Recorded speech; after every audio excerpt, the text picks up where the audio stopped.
Hello, this is Emma of EmmaLiveYoga and welcome to this breath and movement class. So things you might need a couple of bricks or blocks to support your practice.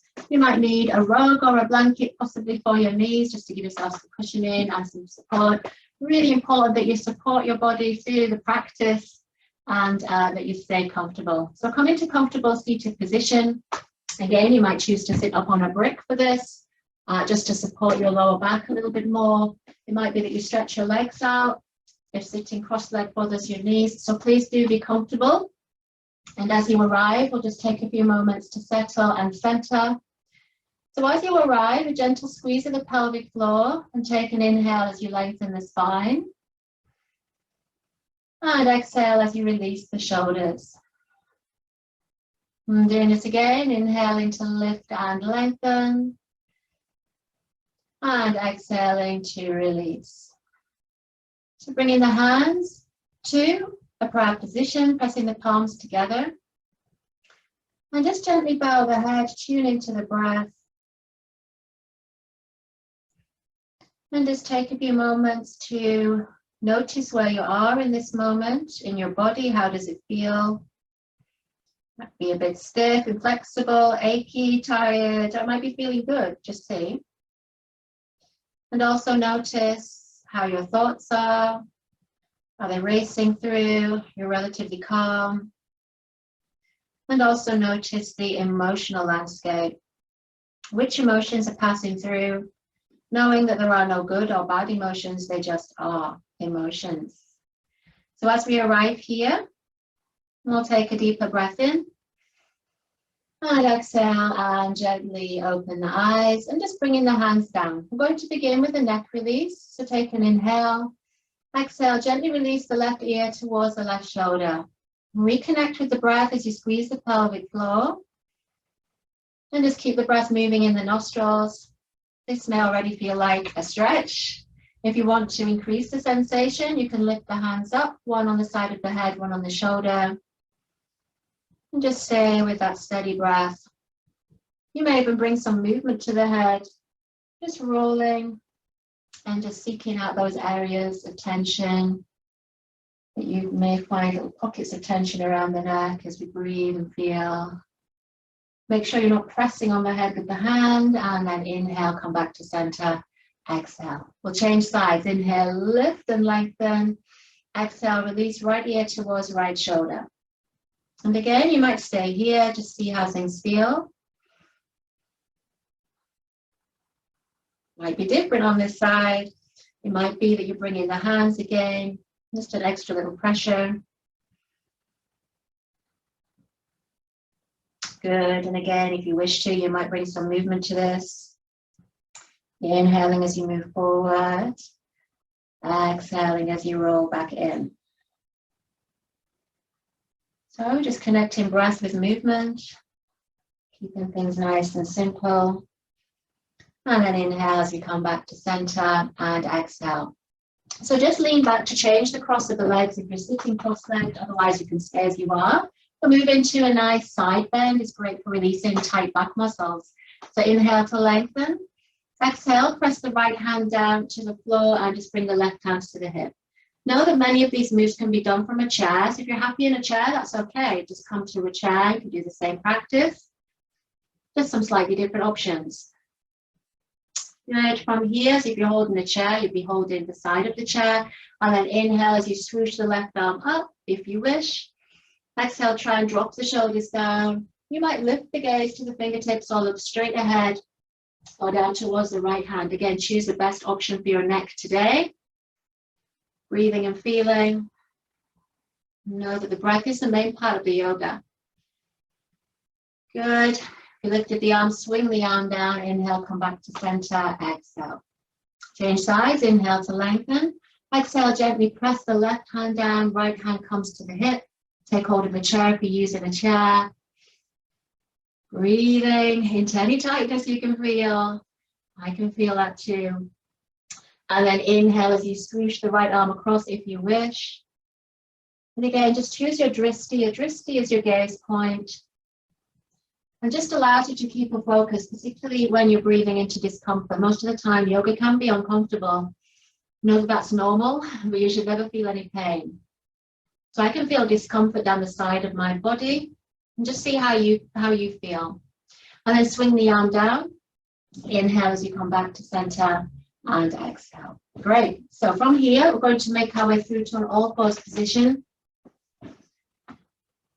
Again, if you're on a chair option, you could just stand up and take hold of the back of the chair as we move into Tadasana, or the cat pose. It's a nice way to mobilize the spine. Again, we're connecting breath to movement. If you're on the floor, have the hands underneath the shoulders, draw the shoulders back. And then inhale, belly dips, shoulders draw back, gaze lifts. On the exhale, tuck the tailbone round the back, chin to chest. So if you're working from a standing chair base and have the knees bent slightly, inhale as you lift, belly dips, gaze lifts. Exhale, tuck the tailbone round the back, chin to chest. We'll do one more of these. Inhaling. Any major discomfort in your back, now you can make this action really shallow. Exhaling, draw back in. Good, and then inhale as you bring the spine back to neutral. On the exhale, either have the knees hip distance or knees together, and sink back into child pose. If your head doesn't meet the floor, you can always pop a brick or two underneath the forehead. Your head might meet the floor, that's fine. If you're working from a chair, you would sit on the chair and just fold forward on the chair so you can experience the back release. Deepening in the breath to the back muscles. One more breath.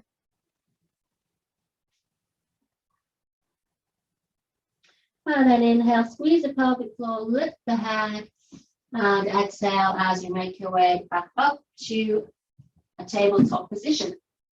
So from here, we're going to make our way to downward dog. Now, if downward dog is too much, again, you can stand up and take hold of the back of the chair to do this. Otherwise, tuck the toes under. On the exhale, push and lift the hips up and back. Hands are shoulder distance, feet are hip distance. You might begin to walk the dogs, lifting and lowering the heels. Just getting some energy and movement in the back of the body. Stay anchored to the breath. Good, steady rhythmic breathing through the nostrils. If you wish to, you can come to a static downward dog, reaching the hips up and back. I'm just feeling that full body stretch. You can do the same on the chair. Just sink, but keep the back in a straight position. And then from here, bend the knees up onto the toes. On the inhale, look forwards. As you walk the feet towards the hands, you can keep the knees nicely bent. That's it. Exhale. Inhale, straighten the legs as you bring the hands to the shins. Lift the chest. And on the exhale, then fold again. Again, find to bend the knees. Do this again. Inhale to lift and lengthen. Gentle hamstring stretch. Know that you don't have to fold all the way down. If you've got high blood pressure, any issues with that, you can just look straight forward. Otherwise, exhale to bend. From here, inhale, press into the heels. Slowly rise all the way up. And exhale, press the palms together at the center of the chest. Good. As we come to Tadasana or mountain pose, just take a moment here to connect with the breath. Feel you're pushing into the heels, lifting through the crown of the head. Maybe feeling that shift in energy from the practice. 5 to 10 minutes of practice can make such a difference. We all lead busy lives, so sometimes this is good. Sometimes my practice is 10 minutes, and that's great. So just do what you can. So then from here, bring the hands to rest on the hips. You can either keep the feet hip distance or together. Again, see how your lower back feels. On the inhale, you're going to sit back in an imaginary chair. This is called Tadasana or chair pose. And then exhale to string. So just preparing the knees. If that felt sore on the knees, then keep everything much shallower. So stay higher up. Otherwise, exhale, sit the weight back into the heels and press the palms together once again. So building some strength through the lower body. Squeeze the glutes as best you can. Good. Press into the heels and rock your weight back so you're not front loading those knees. Good. And on the exhale, bring the fingertips down or the hands down. If your hands don't meet the floor, you can bring the hands to rest on the bricks like I am. And on the exhale, step back with the right leg and bring the right knee down.